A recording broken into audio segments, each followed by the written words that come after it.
Recently, Lemon64 and Mr. Sid revealed a port of the Master System version of Sonic the Hedgehog to the Commodore 64. Everyone was impressed, or as impressed as you really can be by 8-bit game ported to 8-bit system. But we're not here to talk about how impressive or not this is or isn't, because it got me concerned about a more fundamental question.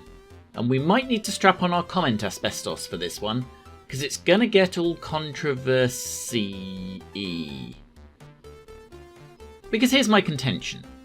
This port of Sonic the Hedgehog is many things, but the one thing it is not is a Commodore 64 game.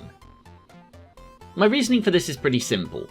If it was still possible to walk into Dixon's and buy yourself a new Commodore 64 and a copy of this on disc, then it won't run on it. If this had been released alongside the Master System versions in 1991, and computer versions of Sonic was absolutely the original plan, then there would be precisely one officially supported way to run it. And it's this, the Commodore 1764 REU.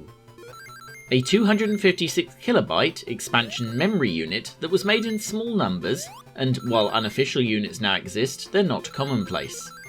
The C64 version of Sonic requires them. The tricks it does with scrolling are apparently fundamentally not possible on a C64 without them. The unit adds so much to the C64, it required its own power supply even. So I don't think this is a Commodore 64 game. It can't run on a Commodore 64. Feel free to violently disagree in the comments or on Twitter. Not the comments of this video or my Twitter of course, but certainly in some form of comments or Twitter. But that's a can of worms that we're totally now going to open. Because whether or not you agree with my C64 argument, there has to be a point at which you agree with the concept. For instance, this is Super Mario Bros. Running on a Game Gear. Looks good, doesn't it? Like it's the original. And that's because it is, of course. I've plugged my NES into the RF in of a Game Gear TV tuner. I'm playing Super Mario Bros. On the Game Gear. Sure, it requires an obscure hardware add-on, but I press right and Mario moves right more effectively than the UK Labour Party since 2019. I'm kidding to a degree. I don't think there's anyone here who could accept being shipped this setup and someone claiming it was a Game Gear port of Mario Bros. But in essence, our Game Gear Plus hardware setup is not so different to our C64 Plus extra hardware one. In both cases, the machine can't run the game. In both cases, I'm playing the game on the machine. And online, Sonic is being uncritically accepted as being a Commodore 64 game. The tweet I playfully responded to said it was running on 1982 hardware. Well, it isn't. The REU didn't appear until 1985, the same year as the Master System by coincidence. If the C64 and REU is 1982 hardware, then this Mega Drive and Sega 32X is 1988 hardware, running Knuckles Chaotix. Impressive. This is my Sonic point really. No one is saying that Night Trap here on the Mega CD is running on a Mega Drive. No one says, I've converted this game to Mega Drive. It requires a Mega CD. They say I've converted it to the Mega CD. And there's a separate version of Night Trap that also requires a 32X even. That's not a Mega CD game, it's a 32X and Mega CD game. Alright, so we've had our fun. I think we need to investigate this further. Find your own line here. And let's start the debate with an obvious one.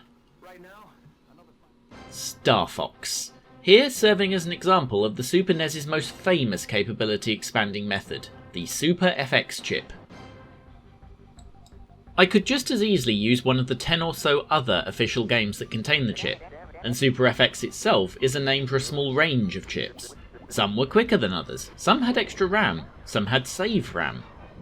Star Fox actually uses the original version, known, predictably, internally as the Mario chip, despite not being used for any Mario games. So is this running on a SNES? The SNES CPU is being helped out here by a second one that's 3 times its speed in the case of the Mario chip, or 6 times its speed and a 400% memory increase too in the case of the later version used in the impressive SNES version of Doom. But here's my contention on this one. I take a stock SNES. I buy a copy of Star Fox in my local Future Zone. I plug one into the other. I play Star Fox. Everything a SNES needs is in the cart. This though is why bad or cheap emulator consoles can't run these games.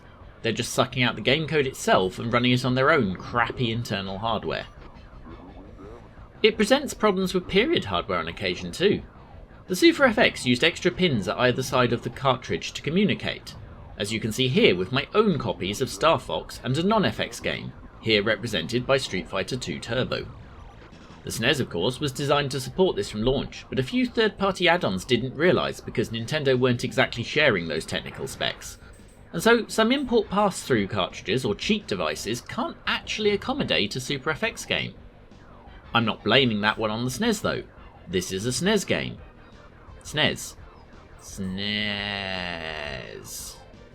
But what if you're stricter than me and say because Star Fox has an add-on processor, even one inbuilt into the product you bought, it does not count as an S-Nintendo-ES game?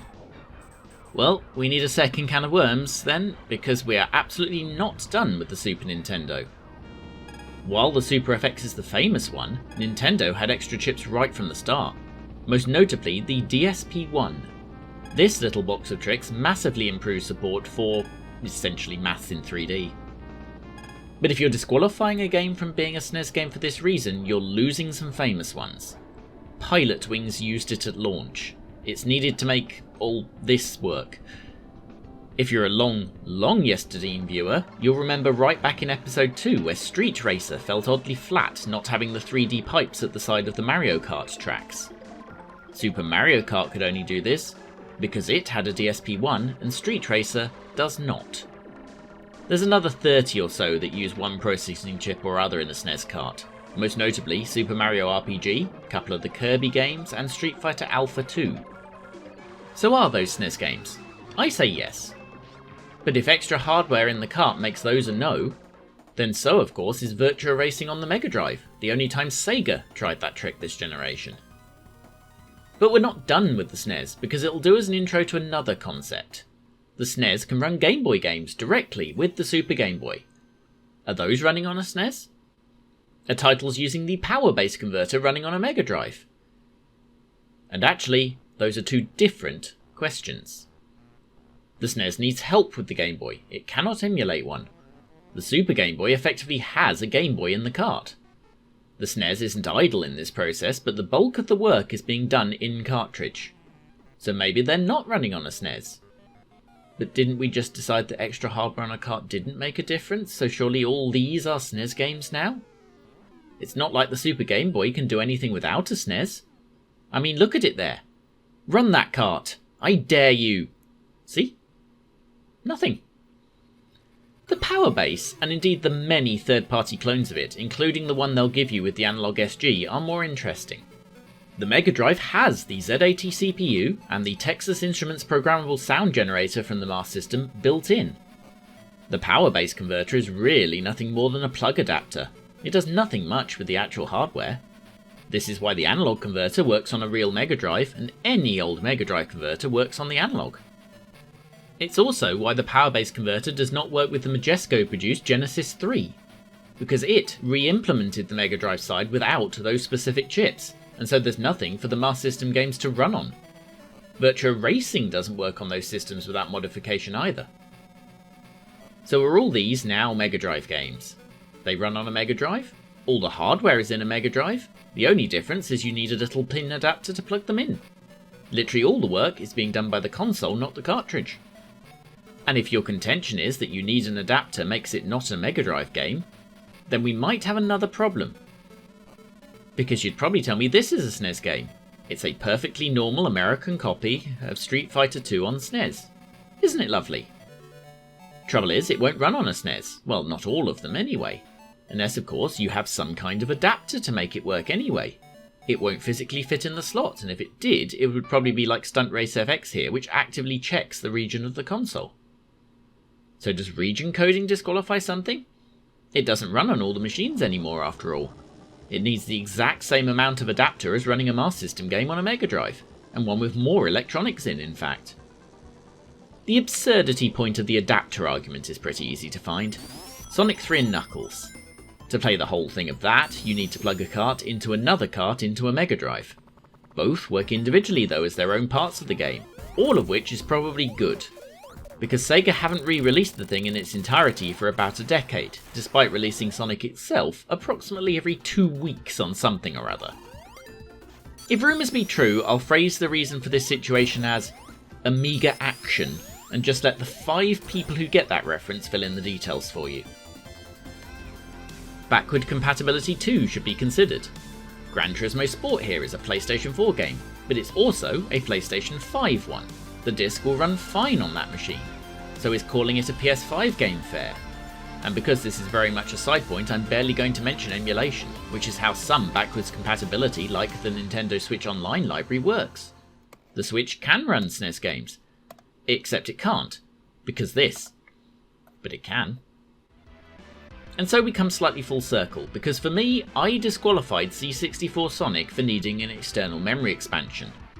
We've got one more example very like it. I got an Amiga in May 1992. It was an Amiga 500, a machine originally supplied with 512 kilobytes of RAM. But by 1992, and certainly going forward, games were rapidly starting to require twice that, a full fat megabyte of glorious memory breathing room. Any A500 Non Plus with 1 megabyte of RAM has a RAM expansion not unlike that C64 RMU in it. It's called the A501. So does this, Jeff Kramers F1 Grand Prix, run on an A500? Not as Commodore designed it. It's an Amiga game, yeah, but is it an A500 game as advertised? Maybe not. Or at least, can I defend saying Sonic isn't a C64 game if I accept Kramers' game as so? Especially as I played the thing on an A500. Which brings me to one line acknowledging the PC exists. Because PC game covers everything from this to this. And there is no machine that can totally natively run them both at once. My PC can run them both, but only in the sense my PC can also happily run this Master System game. Or, possibly more to the point, this Mega CD game, which will happily run on my PC off the original media thanks to the same software emulation that makes several machines backwards compatible with things. But so, finally to my slightly clickbaity thumbnail. The Legend of Zelda Majora's Mask on N64.